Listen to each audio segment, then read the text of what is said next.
ಆದ್ರೆ ನಿಮ್ಮ ಪಕ್ಷದವರೇ ಯತ್ನಾಳ್ ಪಕ್ಷ ವಿರೋಧಿ ಹೇಳಿಕೆಗಳನ್ನು ಕೊಡ್ತಾರೆ. ಅದಕ್ಕೆ ಸಂಬಂಧಿಸಿದ ನಮ್ಮ ರಾಷ್ಟ್ರೀಯ ನಾಯಕರು ಅವ್ರ ಜೊತೆಗೆ ಮಾತನಾಡಿ ನಾನು ಎಲ್ಲರಿಗೂ ಹೇಳೋದೇನಂದ್ರೆ, ದಯವಿಟ್ಟು ಯಾರು ನಿಮ್ದೇನೇ ಸಮಸ್ಯೆಗಳಿದ್ದರೂ ನಮ್ಮ ರಾಷ್ಟ್ರೀಯ ಅಧ್ಯಕ್ಷರು ಬಹಳ ಸರಳವಾಗಿ ಎಲ್ಲರಿಗೂ ಸಿಗುವಂಥ ರಾಷ್ಟ್ರೀಯ ಅಧ್ಯಕ್ಷರು ಅವ್ರ ಜೊತೆಗೆ ಮಾತನಾಡ್ರಿ. ಮತ್ತು ಇವತ್ತು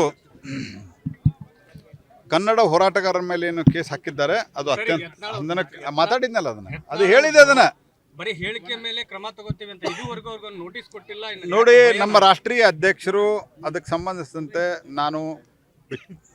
ಅದಕ್ಕೆ ಸಂಬಂಧಿಸಿದಂತೆ ರಾಷ್ಟ್ರೀಯ ಅಧ್ಯಕ್ಷರು ಗಮನ ಹರಿಸ್ತಾರೆ ಅನ್ನುವಂಥ ಸ್ಟೇಟ್ಮೆಂಟನ್ನು ನಾನು ಕೊಟ್ಟಿದ್ದೇನೆ.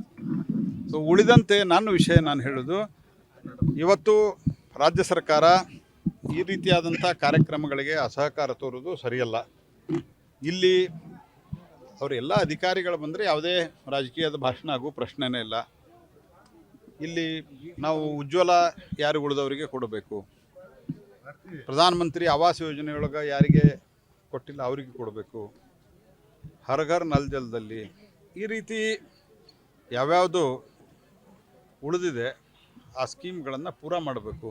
ಆಯುಷ್ಮಾನ್ ಭಾರತ್ ಕಾರ್ಡ್ ಬಗ್ಗೆ ಅಂತೂ ಇಲ್ಲೊಂದು ಕೌಂಟರ್ ಇಡಬೇಕು ಅಂತ ಆಗಿದೆ. ಆದರೆ ರಾಜ್ಯ ಸರ್ಕಾರ ಅಧಿಕಾರಿಗಳನ್ನು ಕಳಿಸ್ತಾ ಇಲ್ಲ.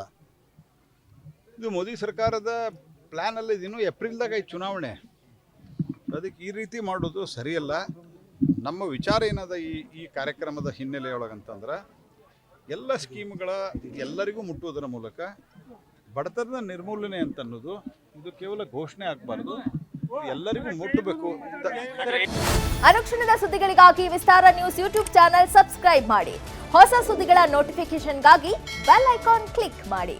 ಲೇಟೆಸ್ಟ್ ಅಪ್ಡೇಟ್ಸ್ಗಾಗಿ www.vistaranews.com ವೆಬ್ಸೈಟ್ಗೆ ವಿಸಿಟ್ ಮಾಡಿ.